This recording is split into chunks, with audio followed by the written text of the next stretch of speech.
Good evening, all. We'll get started in about 2 minutes. Yeah, we're expecting Scott to join, please. Thank you.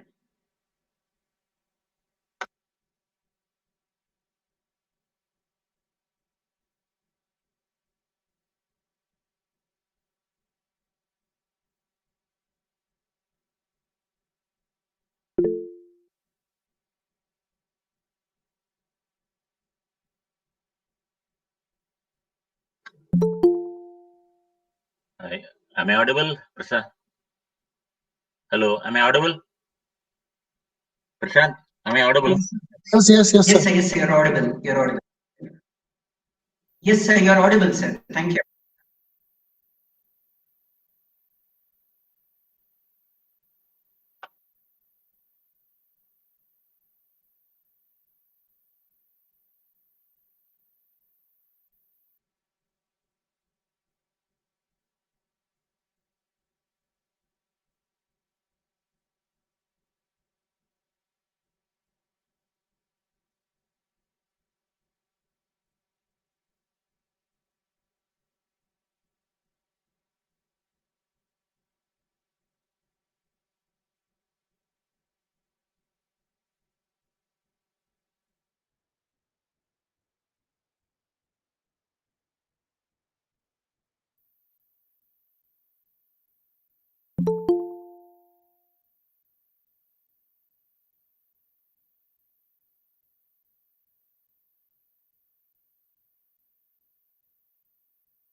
Yeah, so welcome all to this August gathering for this elite talk by Scott Edmunds on recognizing the value of software and data, citing different research outputs and publishing them the GigaScience way. May I request Dr. Jayaraman Valadi, Advisor-in-Chief of Bioclues, to introduce Scott Edmunds to get it going, please. Yeah. Sir, please introduce Dr. Scott Edmunds. Yeah, thank you. Yeah. Welcome and good evening, Professor Scott Edmunds. I'm very pleased to introduce Professor Edmunds. He is currently Editor-in-Chief of GigaScience and co-founder of CivicSite, which was formerly Open Data Hong Kong. He has co-founded citizen science organizations Bohemia Genome and Citizen Science Asia. He is on the board of directors of Dryad Digital Depository and also teaches data management and curation at Hong Kong University.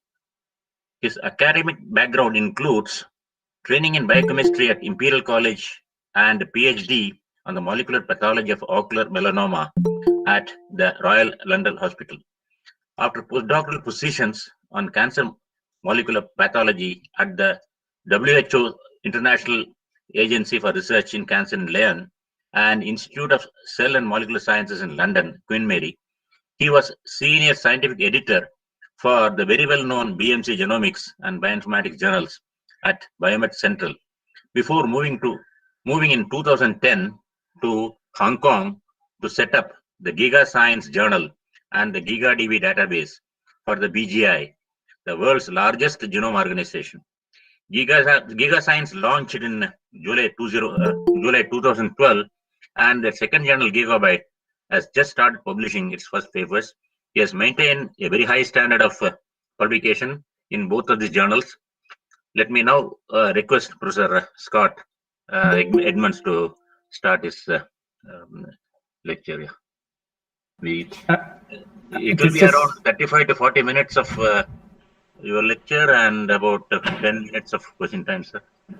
And yes, sir, you can now begin your lecture. Thank you for your introduction. Is the sound working okay? Can you hear me? Yes. Excellent. Yeah. Excellent. And yeah, thank you, Prash, and everybody at Bioclues for setting this up. It's great to talk to you all. So let me see if I can share screen. So if I do present now, present screen. Okay. So, all right. Oh, I can't. What's wrong with the system preferences?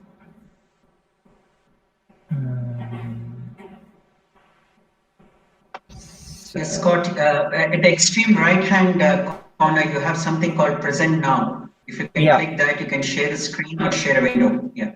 Share a window. Select a window or screen. Entire screen. Okay, Firefox may not have screen recording permission on my computer.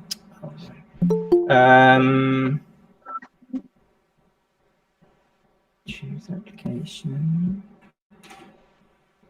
I may need to move. I may need to move on to Chrome because it doesn't like my Firefox sharing permissions.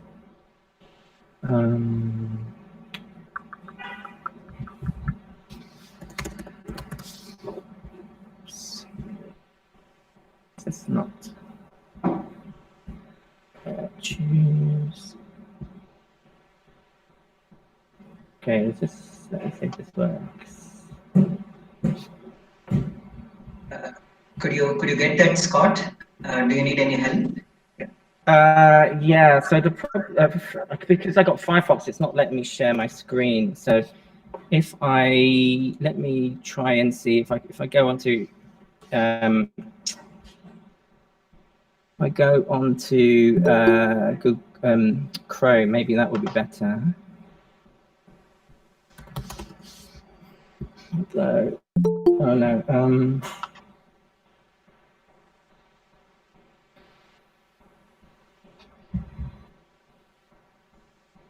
Okay.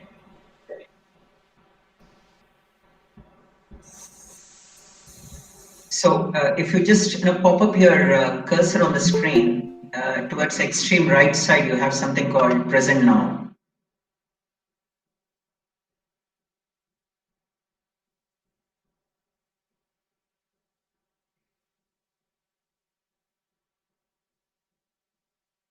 Yes, yes, Scott. Your phone is muted, please. Yeah.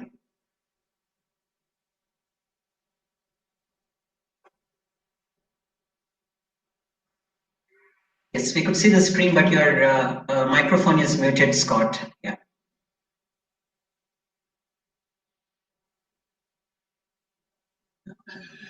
Unmute, okay. Yes, perfect. Yeah, thank you. Yeah. And screen, yeah. Sorry for the technical hiccups, but okay. Hopefully this works now. Yeah, thank you again for inviting me to talk here. So I didn't want to do just a just a big advert for GigaScience. I wanted to do something topical and will be useful for a bioinformatics community. Beyond that, I've recently been involved in a working group that has been working on crediting software. So I thought this would be, they're doing a lot of outreach on this at the moment. So I thought that it's timely and I will work a lot of that in, hopefully communicate this message. And then hopefully we can have some time for questions and discussion afterwards. So why is what we're doing important? It's very clear in the middle of a disease pandemic how important scientific research is, and how timely and how speed matters in a pandemic, disease outbreaks where infections and deaths can grow exponentially, in the matter of days and weeks. you know, it's really put into contrast that, you know, what we are all doing, you know, whatever area of research you are contributing to this sum of knowledge, and you know, we may appreciate it now, but things like climate change, other areas such as this, it's all equally urgent. We just may not have kind of appreciated this to date. But our job is difficult because, you know, we're doing our research, but we also need to convince people to use it and use this evidence to make important evidence-based changes. The public, the politicians, where we are, you know, fighting the outbreak, we also have to fight misinformation. The pandemic has been called an infodemic, because of, you know, lack of information, and in some cases too much information, and it's key to kind of cut through that and really make people trust good science. And unfortunately, as scientists, we don't always do a good job at this. A lot of the practices in science are not necessarily the best things to help get trust and to tackle these things. An example of this is you can see from a previous disease outbreak during 2014, the Ebola crisis. So infectious disease data, it's mandated, it's practiced to share this data. But if you look at submissions to NCBI, to the public data repositories, as the outbreak got worse, at some point then people stopped sharing data. And the reason that happened was because of the scientific incentive systems. People were writing papers. People wanted to keep this data for their papers, and they were also busy writing the scientific papers themselves. And this is really not helpful. You know, when we need the data the most, people stopped sharing it. And this shows that, you know, the research incentive systems can actually be quite dangerous. We need to improve these and change these systems. Going fast forward to the current times, there have been issues, you know, during this coronavirus pandemic, but it's really nice to highlight when people do things correctly. So GigaScience, we gave a prize to Professor Zhang Yongzhen back in October for sharing the first coronavirus genome data. Now, this had an immediate impact. This was in early January, and it meant immediately there were diagnostic tests, PCR, you know, primers designed based on his sequence that could then show that it was in Thailand, that it was in Australia, that it had spread to other countries. It also allowed, within, you know, 48 hours, Moderna and BioNTech had designed vaccines based on this information. So Nick Lohman, there's a great quote from him that he put for the acceptance speech, saying, "Every single day of delay can be measured in lives during a pandemic." And so Zhang Yongzhen's early and principled data sharing was a transformative first step in the scientific fight against COVID-19. And, you know, this really needs to be embraced and celebrated. And you know, we need to change the incentive system so this becomes the norm. And the way that we communicate research, the way that these incentive systems are really set up, the form that it's communicated at scientific publications, and it's super important that we need to disseminate and communicate this information openly, you know, without restrictions around the world. It needs to be in a trusted form. This is why we peer review. And in the 21st century, you know, this data-driven age, that we need the data, we need the software, we need the methods, and it needs to go to everybody. But unfortunately, we're fighting 21st century, you know, problems with a 17th century solution. The scientific journal has really not changed much since then. You know, where we need communication, there are barriers with cost, language, the technology is very slow, the whole process is very untransparent. You know, we don't know how peer review happens. It's all kept secretive. the key things that the researchers need these days. It's hard work to share them, and the incentives are not towards them. It's towards the narrative and not the data. And there are all of these other barriers, such as language, technical jargon, and a lack of interaction. And this does not help the trust that I was talking about. So one of the key ways that's been proposed in recent years is the FAIR principles. I don't know if you've heard of these. Data shouldn't just be open, it should also be findable, accessible, interoperable, and reusable. Now, to do this is a lot of work, and this is what we really need to give people credit for. There's a great quote from about 25 years ago from Buckott and Donahoe that scholarly articles are merely advertisements of scholarship, and the actual artifacts, the data and computational methods remain largely inaccessible. And this is why we see more and more retractions, problems with research. Unfortunately, the wrong types of research are the sexy, cool ones that are incentivized. And there's interesting data that if it linked to impact factor, the highest impact factor journals actually have the most retractions. They are actually, when they get things wrong, they get things the most wrong because of the way that these incentive systems are set up. And so we really need to try to change these systems where we get rewarded for evidence and not advertising. We get rewarded for transparency, for making this whole process open, for sharing the key reusable parts, and treating and crediting and tracking data and software as first-class objects of research in the same way that we have the narrative publications. And so this is why we launched GigaScience nearly a decade ago, and we really wanted to say that this whole concept of impact, it's a subjective thing, right? You're second guessing this kind of thing, and what is quantitative is data.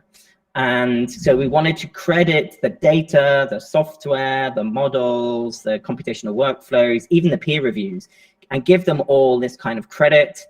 We managed to do this through digital object identifiers. There's a new 10 years ago, a data site was formed that produced kind of digital forms of credit for these various objects, and then we could link them to the scientific article and give people credit to these individual units through their kind of researcher profiles. So to do this, you have to kind of treat these objects in the same way as publications, and so the data citation principles came along that basically said you need to cite data. It gave some kind of ground rules for this, for it to work, and hopefully then be tracked in the same way. You need to firstly you need to have the data, but then it needs persistent identifiers, metadata, and then instructions on how to cite this. This has moved on more recently to software citation, and this was something I wanted to promote because we just published this last month in F1000. This is a group of us from the Force 11 working group on software, giving clear instructions on how to cite software because it's a bit more complicated than data. You need information such as versions, like persistent identifiers are very important. And also culturally, you've got the repository for the data for the software, and then also you have articles describing this. So the recommendations are to cite both of them. And if you're interested in this, please read the paper. But this is best practice now. If you're publishing software and data, you should cite them in the references the same way. And more journals are kind of adding this to their instructions. So we're really promoting this at the moment. But this whole procedure of publishing data and now kind of software executable data, it seems to be a new thing, but it really isn't. It's going back to how things were done many years ago. So if you look at Victorian times, Charles Darwin, he was essentially doing this form of data publishing.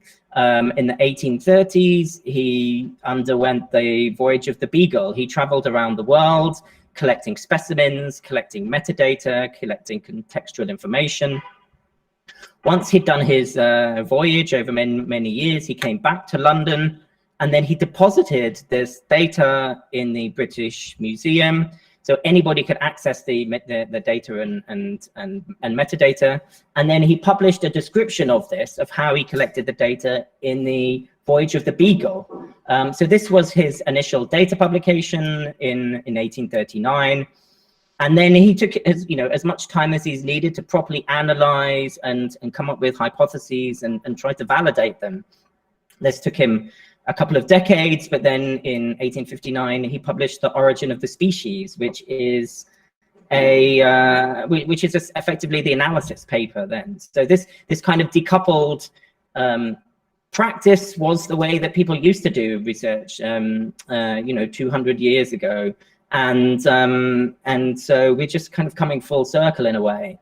And so GigaScience, we decided to really promote this. And to do this, we had a journal, but then we also set up a data publishing platform. We wanted to set up data analysis platforms on top of this data, and then also the review platform. And we could do all of this because I'm actually employed by BGI. They're actually our publisher, a research organization in China and Hong Kong. I'm based in the offices of BGI Hong Kong, and so we have access to big data centers, technical teams, bioinformaticians, and the like. So this is something we can do differently from any other journal. And then we teamed up with and co-published with traditional publishers, Biomed Central and then Oxford University Press. So the journal launched in 2012, and we decided to credit these two objects, the data as data notes and technical notes for open source software. So as I said, we did the thing we've done differently is we also have a data repository associated with this. So anything that falls through the gaps, doesn't necessarily have a repository, is difficult to share, we can basically help this. This is all included in the article processing charge. We have a team of curators, professional biocurators who help hold the hands and do a lot of the work in this to make sure the data is shared in a fair manner. We've also really pushed transparency, making all of the peer reviews open, giving them identifiers and DOIs so they can be credited on your ORCIDs. We want to credit the hard work that the reviewers do, and also automatically send everything to Publons. And the vehicles of the things that we published have kind of evolved over this time. You can see in this graph that workflows have been a bit of something that have really increased over time. And from our first Galaxy workflow in 2013, we're now publishing many different platforms. Nextflow, common workflow language, and the like. And kind of summarizing this, in 2013, we decided to set up our own Galaxy server to see if people wanted a way to kind of share command line tools, or also come up with a way of visualizing the inputs and outputs and workflows in our papers. So people have been using the tool shared and the regional servers now, so there wasn't so much demand on this, but in the end we published 35 Galaxy papers. We've collected them together in a nice series page. And Galaxy, it's not just for genomics. There are we've got metabolomics and imaging examples. After these first workflows, from 2014 onwards, we started to receive research packaged up as virtual machines and downloadable hard disks of data and software together. We kind of had to make up as we went along how you describe this kind of complicated licensing of them all, and also, you know, provide sort of disclaimers on are there security issues with this. Containers became the really big thing, you know, Docker and the like, as a way of kind of sharing lots of these pipelines. We've published examples on kind of standardization schemes.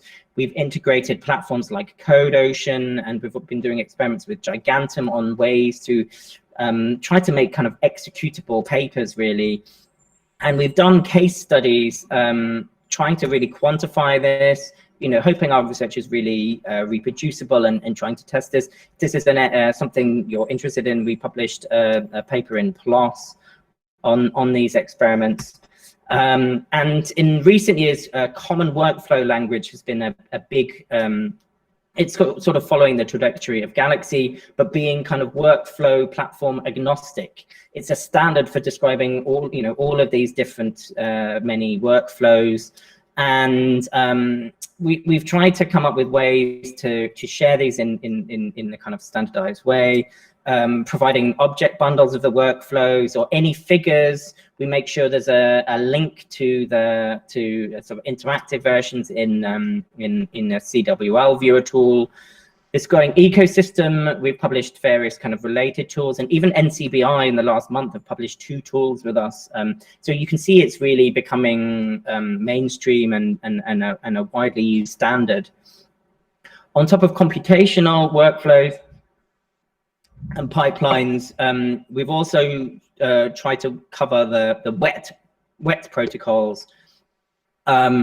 So this platform, protocols.io, we were the second journal ever to work with them, first with kind of deep integration. And this allows you to make stepwise protocols run on their platform. They're forkable, shareable with DOIs. You can kind of download and run these on your, you know, on your smartphone or tablets with like kind of timers and everything like this.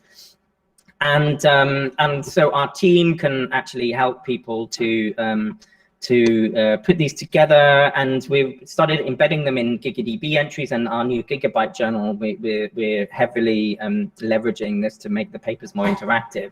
And so this is the thing, you know, we have all of this data, and so then obviously the next step is to kind of build things on top of the data to enable interaction of our papers.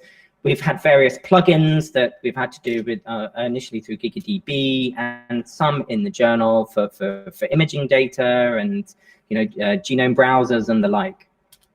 So to give a few examples of data, you know, the advantages of this and what you can do from this transparency and providing a kind of means of crediting software and data and an incentive to share it early. I don't know how many people remember back in 2011, there was a terrible E. coli outbreak in Europe that killed 50 people. Mass panic. Nobody knew who was causing it. They were like blaming Spanish agricultural products and all kinds of things. Hundreds of millions of euros lost. And we managed to get hold of through BGI, the very first genome data from this pathogen.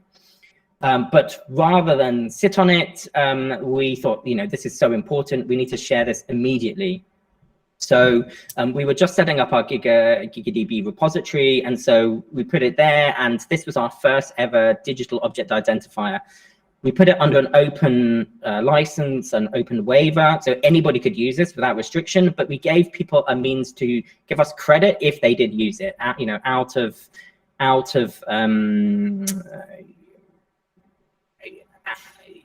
you know, this is scientific practice, right? You have to give attribution. So we released it online, shared it on social media, and overnight, people immediately started using this. Somebody got the raw data and made an assembly, shared it on Twitter and on a blog within 12 hours. Somebody else, researchers in Spain, then got this data, annotated it with their new pipeline, shared that, and basically this whole crowdsourcing community just evolved. Bloggers have called this the first tweenome because this all happened on Twitter. People built a kind of GitHub repository to share all of this, and within a few weeks, a huge amount had been done. There were free diagnostic tests. Loads had been learned about, it wasn't Spanish cucumbers. We found the ancestral strains and everything. But the researchers involved managed to get that traditional form of credit as well, a really sexy paper in New England Journal of Medicine. So it showed that these things are not, you don't have to do one or the other, you can do both. It had a lot of very interesting downstream consequences over the last decade.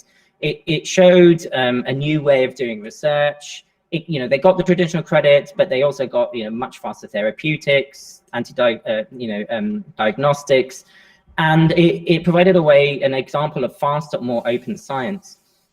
The Royal Society published a very influential report, Science as an Open Enterprise, that actually put the E. coli genome on the cover of this report, and they cited it as an example of the power of intelligently open data, hopefully inspiring lots of people in the future to do the same. A second example followed on, also involved E. coli and some of the people involved in the first crowdsourcing. And back in 2014, the Oxford Nanopore MinION sequencer launched.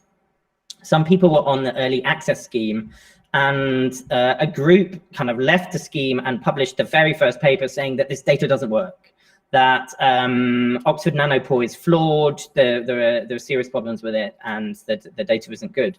Now, a lot of people in the scheme contacted us and were saying, like, this is nonsense. I can't believe the first paper has actually said this data doesn't work. And so very quickly, we worked with Nick Lohman, who had managed to assemble the first nanopore genome for E. coli. And so we rapidly reviewed this, released preprints, put the data on our in GigaDB, because the EBI hadn't even set up their pipelines to deal with this kind of data yet. And within a month, we openly reviewed, shared this, and then the whole community could see that this data actually works. It's great. They could play with the assemblies, they could play with the raw data. And then people's confidence with Nanopore grew, and the platform has kind of gone from strength to strength. And I'm sure some of you are using it, using this data. So this approach of kind of benchmarking, we've had some other examples of this. And as I mentioned, I'm employed by BGI. The journal is published by BGI. Would you trust us to benchmark, to fairly benchmark a BGI sequencer? But their first sequencer, when it launched, they wanted people to like see the quality of the data. This kind of try before you buy. So we opened this all up. They did comparisons, but then made all of the data, the raw data, the processed data, even the raw imaging files, which are never normally shared. We put them in GigaDB. We did open peer review, so people can actually, you may not trust us, you may not trust BGI, but you can trust these peer reviewers. One of them was even at the National Institute of Standards, so you can trust them, hopefully. And that gave a lot of people confidence on this sequencer. And the ability to share things more rapidly. There's a great example. For agricultural data. Here in Asia, we know how important rice is, and how much of the world's population are dependent on it. How crop breeding is so important for food security and to prevent starvation.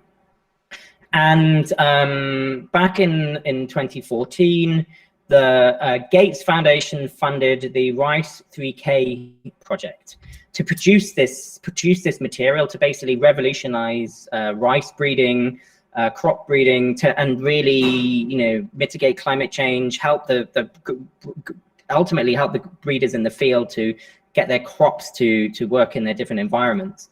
Massive amounts of data, 13 terabytes, huge amounts of research to carry out.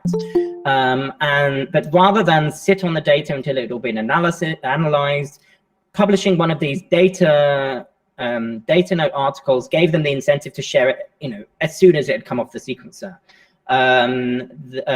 We published a description of the first over 13 terabytes of data. This quadrupled the amount of rice data in the public domain overnight. It took 6 months to copy this over to the SRA, so we made it available in GigaDB before that, speeding this whole process up.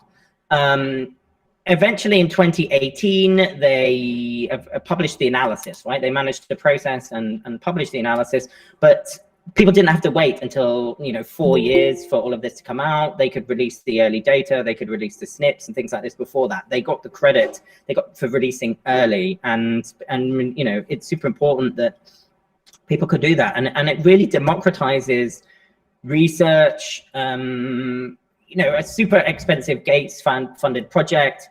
The process data was in the hundreds of terabytes range, but being able to pull out the SNPs and then put them in a Galaxy server, Rice Galaxy that we published. This means that without command line coding experience, anybody can really kind of access and understand what can happen, the utility of these various rice strains.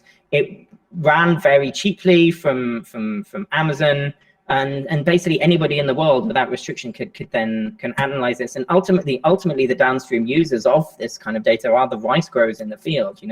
They can benefit and even access this data themselves.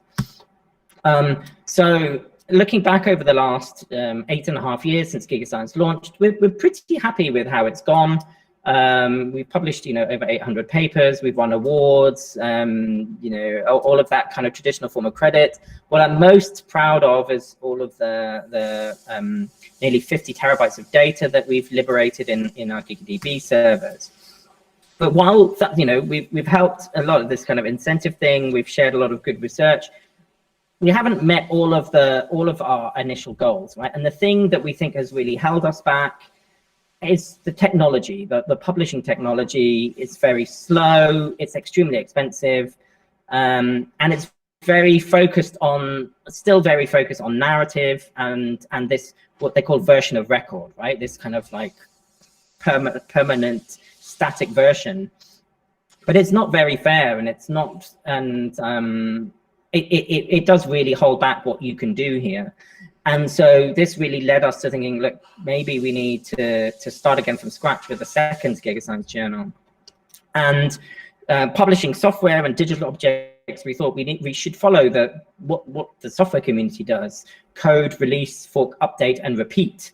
And also this whole version of record, everything's focused on like a PDF, static PDF. But the key things that shouldn't change are the data, the code, the various entities and facts inside this, and the rest we don't need. It doesn't matter what it looks like. The rest is just packaging. As long as this is these key entities and digital objects are stable, then that should be the version of record, not this kind of like dead tree or kind of PDF version. And so to do this, we've teamed up with River Valley Technologies, which is a UK and India company.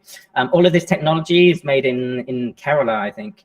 And they've built a completely new platform, end-to-end, everything in XML. And having everything in just one platform, it kind of avoids all of this API spaghetti that you kind of see on the left here. And simplifying the workflow in this way means the lack of import-export means things don't fall through the gaps, right? It's faster and more accurate that way, and it has a lot of other advantages. The key one is doing everything in XML means you can cut out editorial production, and this is what, one of the really most timely and expensive steps. This team in this technology, made in India, they can basically, we've got production down in some cases less than 4 hours. It still needs a few human steps, but we're trying to minimize these and cut them down as little as possible. And this greatly saves the cost as well. Already they're charging us about 1/8 or 1/10 of what OUP are charging us, for example. So this is really fantastic. This really opens up a lot of the things we can do. The advantage of having everything in XML as well means that you can just effectively push a button, spit out your typographical quality PDFs, however you want to view things. You can update articles, you can fork articles pretty much instantaneously, change the views. And so because this is brilliant for forkable products, initially we are focused on data and software only. And it's also, having these digital objects means we can really try to make the papers more dynamic and kind of living. These digital papers allow us to kind of embed windows to kind of speed this process up. We've reconfigured the papers to be very short, easy write and review. We've streamlined the peer review to be a kind of simple questionnaire. We've tried to make very simple, pretty papers that you can kind of spit out on the fly. And so what do these papers look like? So if you're interested in submitting something to us, the first 2 paper types, the data papers are short, updatable descriptions of a research data set, really focusing just on the discoverability and credit, helping you contextualize the data sets. It's about open data, so then the data then can be linked to accessions or DOIs in GigaDB. I must stress that the focus is data and not analysis. It's if you have done a detailed analysis, then this data paper should come out before, or we can even coordinate the publication with a more a more detailed analysis paper. And the key thing is kind of simplicity. The structure is just context, methods, data validation, and QC, which should be pretty simple because it's just minimal validation, and then discussion of the reuse potential, and then you just got to cite the data. So for software, for the bioinformaticians here, software papers can describe software workflows, databases as well. Again, it's about discoverability and credit and connecting to the software in the source code repository and following these software citation principles in citing the data in the papers. We will also take snapshots of the software and put them in GigaDB.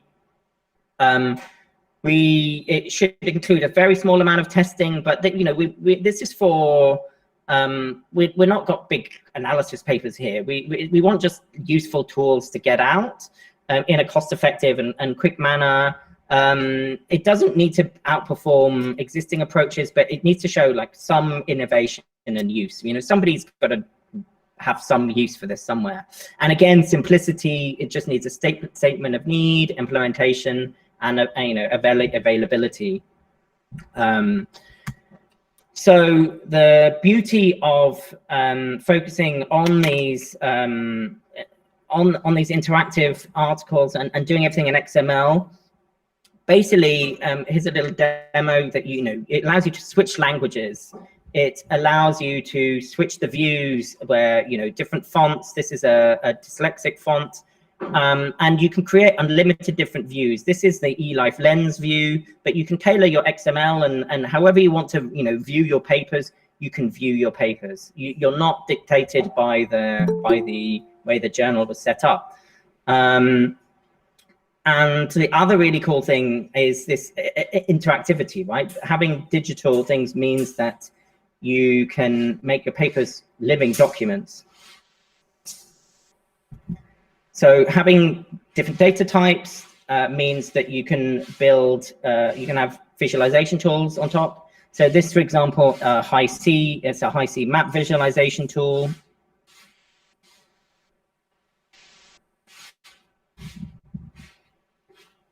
We have a lot of imaging data. There are imaging tools that let you interact with the data if you like it.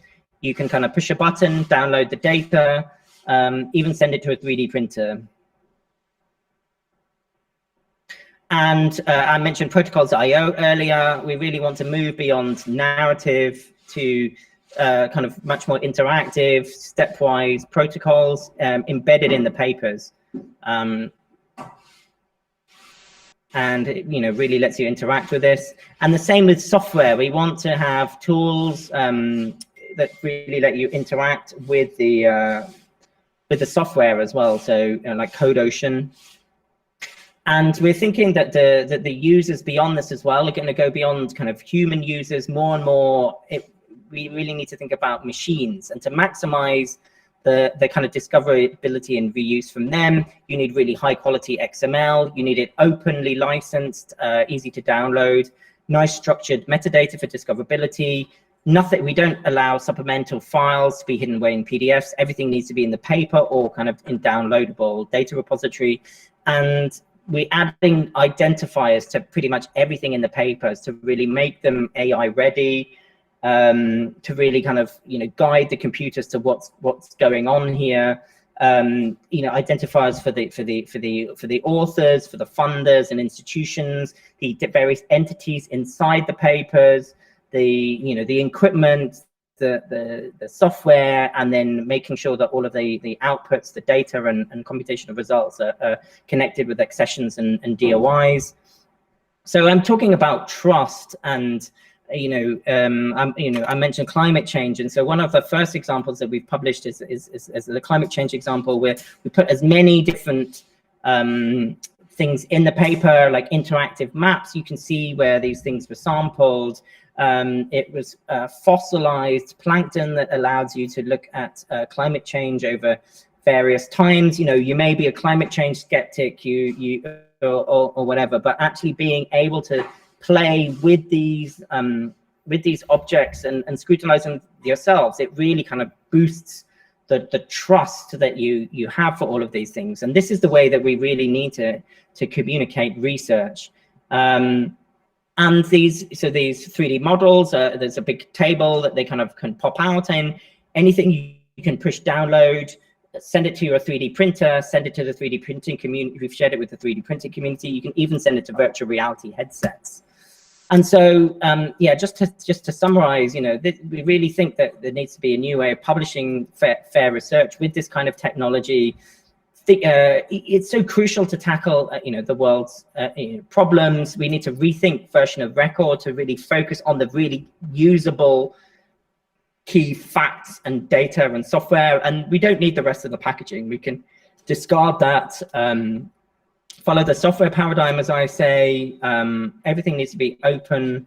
This XML workflow really cuts the cost. We want to break down this kind of cost barrier, and we, really need to push. People need to share and get credit for their data and software. To do this, you should cite your software and DOIs. Currently, for at least the next month, the article processing charges are free.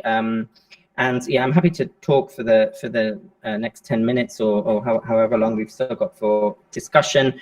If you have questions on any of this stuff, or you can email me at this email address. We've set up our own publishing house, GigaScience Press, to launch this new journal. And in theory, once it's set up, we can help people publish their own journals as well.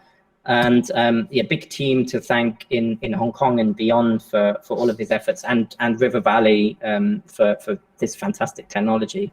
So I can stop sharing now and throw it open for questions. Many thanks, Professor Scott. It was an absorbing lecture, and we would like to thank you for sharing your gigabyte and GigaScience journey along with us. Audience, you can now ask questions. We have about 10 minutes time. Yeah.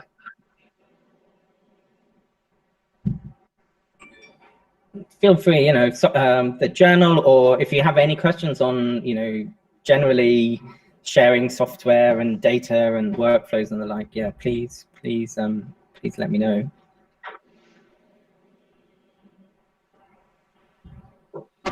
So I'll just wait for the audience to ask questions. Otherwise, I have a quick couple of questions from this wonderful talk. Can I ask one question? Yes, please do.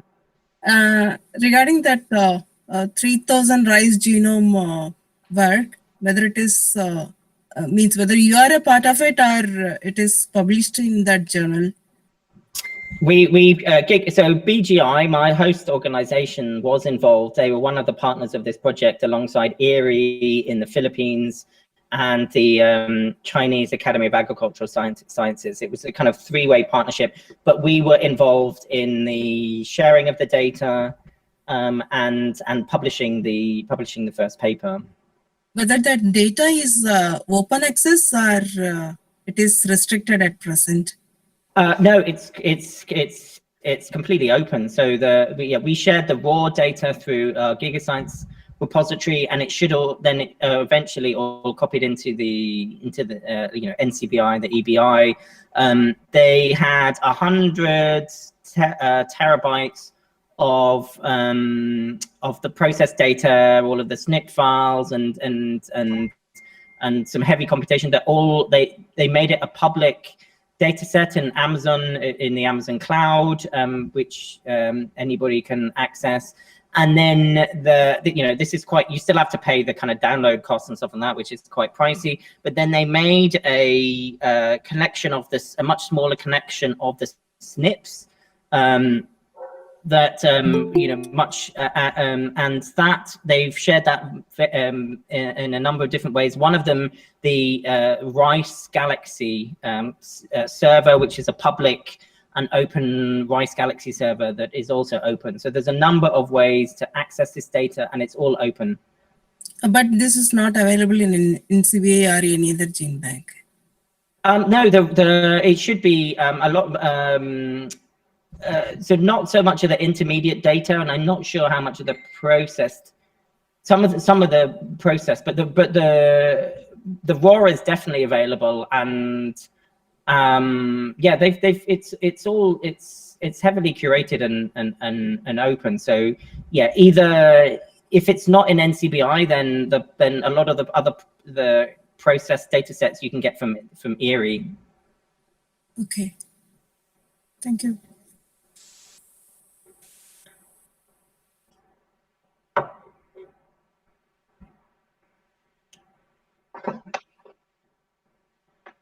Yes, Scott, I have a question, please. Yeah. Thank you so much for this talk. Ever since these, the journals started levying interest on data policies and the software and all these kind of things. One thing I often really feel that is really missing is whether or not the authors keep the reinstantiability of the codes. I mean, if a code is written in one language, whether or not that particular reinstantiability has been maintained for over years. So, there are very few journals like Elsevier Software which does that. So, does GigaScience also authors whether or not the reinstantiability of the codes are maintained ever since it is published? So that's quite an interesting idea. So we've been there is this focus on version of record. So we'll publish a specific version of the paper, and we've been very focused on we published version 1 or version 2 or version 1.9 or something like this. And so our priority has been to then make sure that version 1.9 or whatever, the version described in the paper is archived permanently. So we obviously put the link to GitHub, to the code repository, and that will hopefully go forward. And as they update it, you'll see so people can use that link to access the most recent versions. But there is still a risk that putting a GitHub link, people can delete the GitHub link.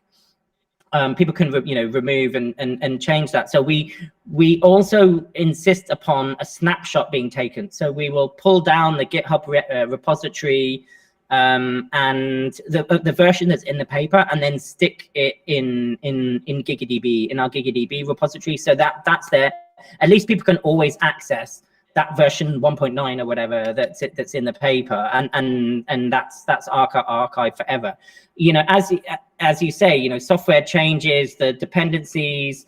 It may not work in the future. At least we've given this snapshot of how it worked when the paper worked, but going forward it may not. So that is a really interesting challenge.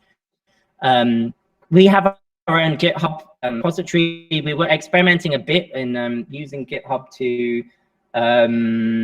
if people didn't have a repository, we would kind of like stick it from our one. And in theory, we could update it there, but yeah, it would be an interesting, an interesting thing. There's a lot of stuff that we want to do.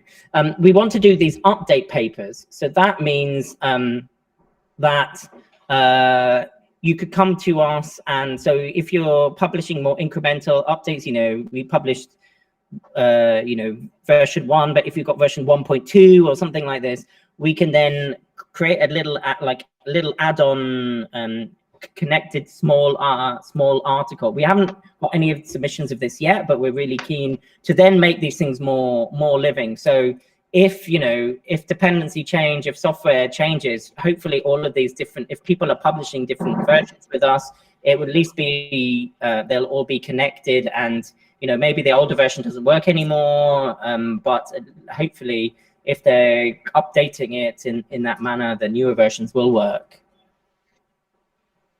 Yeah, thank you so much.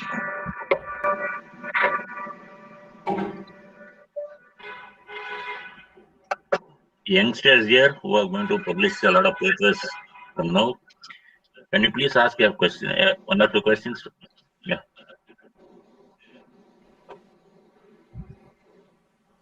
And Scott, perhaps now you have forgotten to mention that GigaByte is offering a free waiver, for the submission until this month, or probably until February. Yes. So if you have data, or if you have software, we're trying to really lower the barriers on this. We've all got little tools and bits of code and data sets kind of sitting in our drawers, and so we're trying to make it easier and much more cost effective. So currently we're offering it for free. We will eventually have to have an article processing charge to cover this, but hopefully it will be much cheaper. We've already seen it. It's probably about 1/8 of the cost that Oxford University Press, for example, are charging us. So when we do have an article processing charge, it will be very cost effective. But yeah, currently please take advantage of this. Send me emails if you've got anything, any tools or data that you are interested in sharing. I'm very happy to kind of feedback. The website, we've got templates and detailed instructions, but yeah, my email address, feel free to ask me any questions if you can't think of any now. Is there any limit for the data? It should be more than this or lesser than this? Any criteria is there for that? So the criteria is it has to be useful, really. So GigaScience, our original journal, is very focused now on more substantial data sets and involving a lot more validation and more of that kind of more traditional narrative around it. But GigaByte is very much just for useful data sets, but we're not so so with GigaDB, we pretty much have unlimited storage, right? If you came to us with 1 terabyte, we could publish that. But if you come to us with a couple of gig as well, we can, for gigabyte as long as it has some utility. We don't want data that basically, you know, no one will ever use, as long as it's a data set that some, you know, people out there making it discoverable and findable, that people can build, you know, reuse and build upon it. That's the only criteria. So and these things also, it's very hard to set a, you know, a minimum or maximum size, because every field is different, really. You know, genomes can be pretty massive, but other, you know, because we can take pretty much, GigaScience has been focused on biological data and biomedical data, but Gigabyte, we're going a bit beyond that to analytics, you know, more traditional computer science, chemoinformatics, and the like. So, and you know, different fields do things very differently. So yeah, if you're unsure, just talk to myself, and our curators as well can. They've got checklists of the metadata and kind of standards that ideally this would follow to make the data reusable, and we can basically work and help get this stuff out.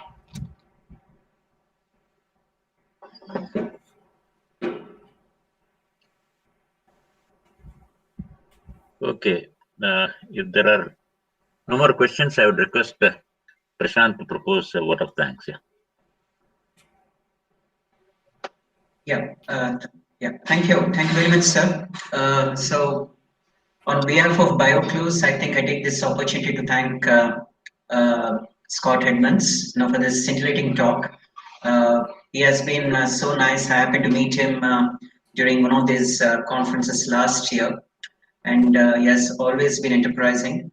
And if you really look into his publications over the last 3-4 years, the kind of penchant that he drives, you know, towards delivering, you know, fair guidelines and ethical practices, you know, for authors and as well as, you know, contributors, you know, for publication is quite amazing.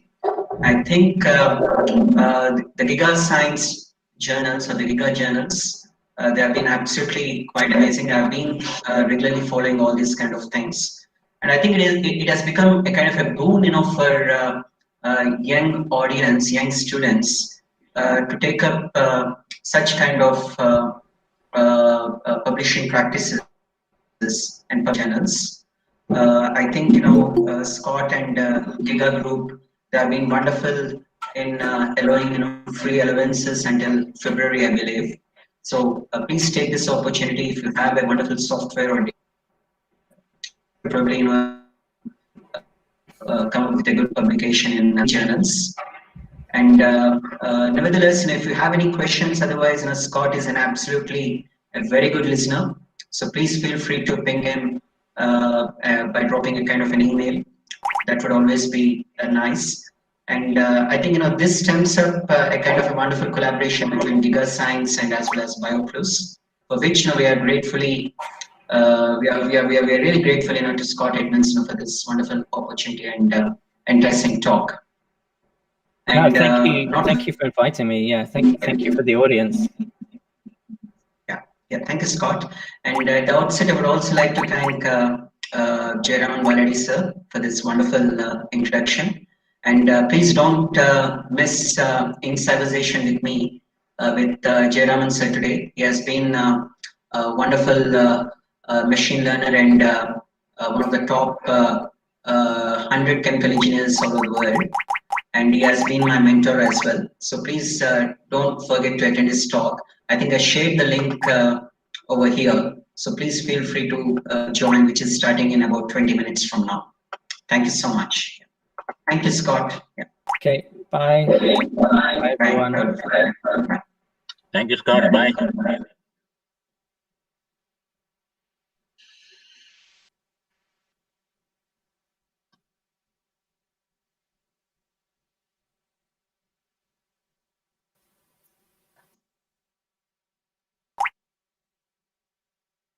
So thank you one and all. So this is immunization link, that is starting now in about 20 minutes. Yeah. Thank you so much.